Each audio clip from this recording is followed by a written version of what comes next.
guys, di video ini kita akan membahas bagaimana cara membaca meteran dalam inch dan juga sentimeter. Dan yang kedua, kita akan membahas bagaimana cara mengubah inci ke sentimeter ataupun sebaliknya. Dan yang terakhir, kita akan membahas sedikit mengenai kalibrasi. Tonton videonya sampai akhir ya.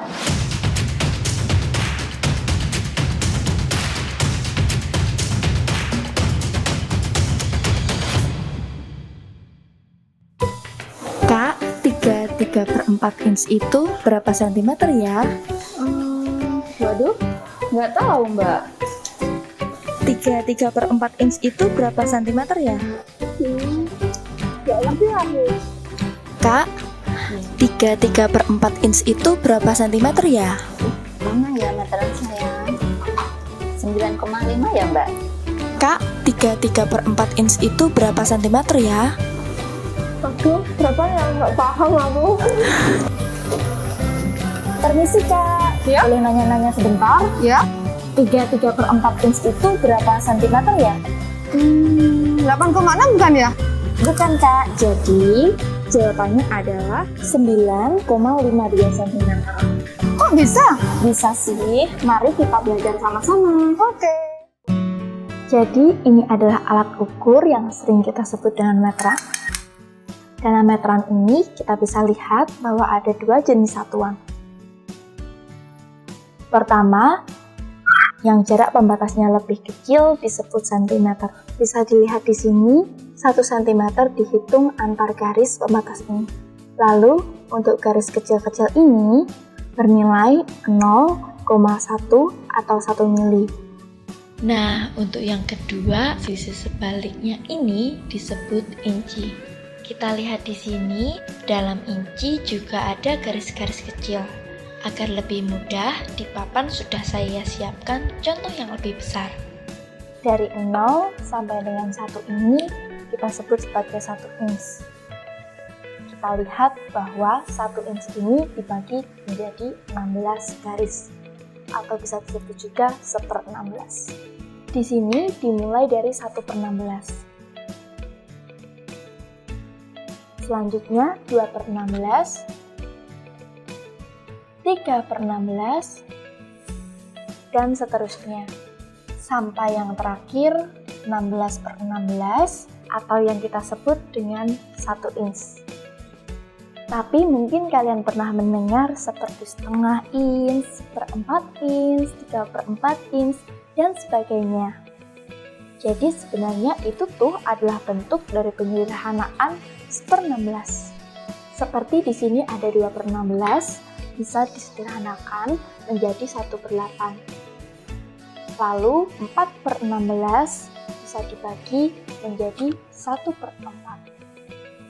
6/16 bisa disederhanakan menjadi 3/8. 8/16 menjadi setengah. 10/16 jadi 5/8. 12/16 jadi 3/4. 14/16 jadi 7/8. Dan yang terakhir 16/16 jadi 1 inch. Dan agar mudah diingat, kita bisa bagi berdasarkan tinggi garisnya. Untuk yang setengah ini adalah yang paling mudah diingat. Kenapa? Karena letaknya yang berada di tengah, selain itu dia memiliki garis yang paling tinggi.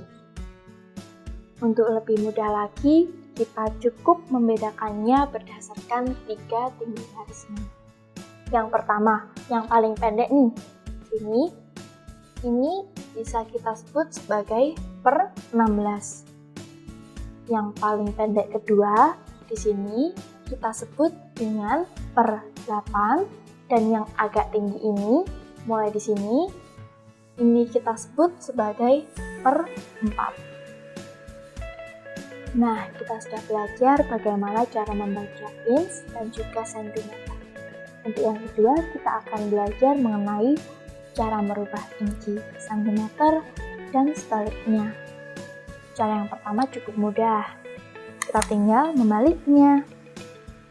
Contoh, kita ambil 2 inch, lalu meteran kita balik. Nah, di sini yang paling mendekati adalah 5,1 cm. Tapi jawaban ini belum tentu akurat ya. Untuk lebih tepatnya, kita akan belajar cara yang kedua. Di sini sudah ada dua rumus.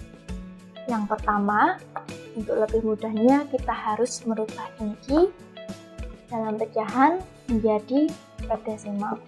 Rumusnya adalah inci dalam desimal dikali 2,54. Contoh, 3/4 inch berapa milimeter? 3/4 inch ini masih dalam bentuk pecahan, kita ubah dulu menjadi bentuk desimal. Bentuk desimalnya adalah 3,75. Kita kembali ke rumus dikali 2,54. Maka hasilnya 9,52 cm. Lanjut, untuk rumus yang kedua adalah merubah cm ke inch. Rumusnya adalah cm dibagi 2,54. Kita ambil dari jawaban yang soal pertama ya, 9,52 dibagi 2,54. Teman-teman, hasilnya berapa? Hasilnya, yap, 3,75. 3,75 kita ubah menjadi pecahan, yaitu 3/4. Jadi dengan ini terbukti bahwa rumus pertama dan kedua adalah benar. Oke guys, sekarang kita sudah bersama dengan Mbak Indri. Beliau adalah spesialis kalibrasi untuk sampel room PT Busana Remaja. Mari kita tanya-tanya dengan beliau. Mbak, sebenarnya apa sih kalibrasi itu? Kalibrasi adalah proses pengecekan standar measurement berdasarkan kalibrasi yang ada di busana. Ini saya dapat dari lab. Pertama saya ngambil contoh satu, terus dikalibrasi di lab. Di sana kan ada penggaris besi yang gunanya untuk mengkalibrasi. Seberapa penting sih Mbak kalibrasi untuk meteran kita? Kalibrasi sangat penting karena itu semua harus sama yang digunakan sesuai standar meterannya. Soalnya kalau tidak sama nanti akan berpengaruh ke buyer. Karena apa? Misal suatu ukuran kalau lebih dari 1 ataupun 2 mili nanti pengaruhnya itu ke buyer nanti akan di-reject pastinya karena tidak sesuai dengan standar yang ada di buyer. Oh iya. Terus toleransi measurement ini masih bisa digunakan itu 1-2 mili.